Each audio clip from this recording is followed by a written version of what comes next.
Book 1 of 2920, the last year of the First Era. Morning Star by Carlovac, Townway. First Morning Star, 2920. Mornhold, Morrowind. Almalexia lay in her bed of fur, dreaming. Not until the sun burned through her window, infusing the light wood and flesh colors of her chamber in a milky glow, did she open her eyes. It was quiet and serene, a stunning reverse of the flavor of her dreams, so full of blood and celebration. For a few moments, she simply stared at the ceiling, trying to sort through her visions. In the courtyard of her palace was a boiling pool, which steamed in the coolness of the winter morning. At the wave of her hand, it cleared, and she saw the face and form of her lover, Vivec, in his study to the north. She did not want to speak right away. He looked so handsome in his dark red robes, writing his poetry as he did every morning. "Vivec," she said, and he raised his head in a smile, looking at her face across thousands of miles. "I have seen a vision of the end of the war. After 80 years, I don't think anyone can imagine an end," said Vivec with a smile, but he grew serious, trusting Almalexia's prophecies. "Who will win? Morrowind or the Cyrodiilic Empire? Without Sothasil in Morrowind, we will lose," she replied. "My intelligence tells me the Empire will strike us to the north in early springtide, by first seed at the latest. Could you go to Artaeum and convince him to return?" "I'll leave today," she said simply. Fourth Morning Star, 2920. Gideon, Black Marsh. The Empress paced around her cell. Wintertide gave her wasteful energy, while in the summer she would merely sit by her window and be grateful for each breath of stale swamp wind that came to cool her. Across the room, her unfinished tapestry of a dance at the imperial court seemed to mock her. She ripped it from its frame, tearing the pieces apart as they drifted to the floor. Then she laughed at her own useless gesture of defiance. She would have plenty of time to repair it and craft 100 more. The Emperor had locked her up in Castle Juves 7 years ago and would likely keep her here until he or she died. With a sigh, she pulled the cord to call her knight, Zook. He appeared at the door within minutes, fully uniformed as befitted an imperial guard. Most of the native Kothringi tribesmen of Black Marsh preferred to go about naked, but Zook had taken a positive delight to fashion. His silver, reflective skin was scarcely visible, only on his face, neck, and hands. "Your Imperial Highness," he said with a bow. "Zook," said Empress Tavia, "I'm bored. Let's discuss methods of assassinating my husband today." 14th Morning Star, 2920. The Imperial City, Cyrodiil. The chimes proclaiming South Wind's prayer echoed through the wide boulevards and gardens of the Imperial City, calling all to their temples. The Emperor Rayman III always attended a service at the Temple of the One, while his son and heir, Prince Julek, found it more political to attend a service at a different temple for each religious holiday. This year it was at the Cathedral Benevolence of Mara. The Benevolence's services were mercifully short, but it was not until well after noon that the Emperor was able to return to the palace.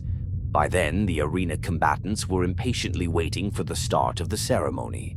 The crowd was far less restless, as the potentate Versidou Shea had arranged for a demonstration from a troupe of Khajiiti acrobats. "Your religion is so much more convenient than mine," said the Emperor to his potentate by way of an apology. "What is the first game?" "A one-on-one battle between 2 able warriors," said the potentate, his scaly skin catching the sun as he rose, armed befitting their culture. "Sounds good," said the Emperor and clapped his hands. "Let the sport commence." As soon as he saw the 2 warriors enter the arena to the roar of the crowd, Emperor Rayman III remembered that he had agreed to this several months before and forgotten about it. One combatant was the potentate's son, Severian Korak, a glistening ivory yellow eel, gripping his katana, and wakizashi with his thin, deceptively weak-looking arms. The other was the Emperor's son, Prince Julik, in ebony armor with a savage orcish helm, shield, and longsword at his side. "This will be fascinating to watch," hissed the potentate, a wide grin across his narrow face. "I don't know if I've even seen a Cyrodiil fight an Akavir like this. Usually it's army against army. At last we can settle which philosophy is better, to create armor to combat swords as your people do, or to create swords to combat armor as mine do." No one in the crowd, aside from a few scattered Akaviri counselors and the potentate himself, wanted Severian Korak to win, but there was a collective intake of breath at the sight of his graceful movements. His sword seemed to be a part of him, a tail coming from his arms to match the one behind him. It was a trick of counterbalance, allowing the young serpent man to roll up into a circle and spin into the center of the ring in offensive position. The prince had to plod forward the less impressive traditional way. As they sprang at each other, the crowd bellowed with delight. The Akaviri was like a moon in orbit around the prince, effortlessly springing over his shoulder to attempt a blow from behind. But the prince whirled around quickly to block with his shield. His counterstrike met only air as his foe fell flat to the ground and slithered between his legs, tripping him. The prince fell to the ground with a resounding crash. Metal and air melted together as Severian Korak rained strike after strike upon the prince, who blocked everyone with his shield. "We don't have shields in our culture," murmured Versidue Shay to the Emperor. "It seems strange to my boy, I imagine. In our country, if you don't want to get hit, you move out of the way." When Severian Korak was rearing back to begin another series of blinding attacks, the prince kicked at his tail, sending him falling back momentarily. In an instant he had rebounded, but the prince was also back on his feet. The two circled one another until the snake man spun forward, katana extended. The prince saw his foe's plan and blocked the katana with his longsword and the wakizashi with his shield. Its short punching blade impaled itself in the metal, and Severian Korak was thrown off balance.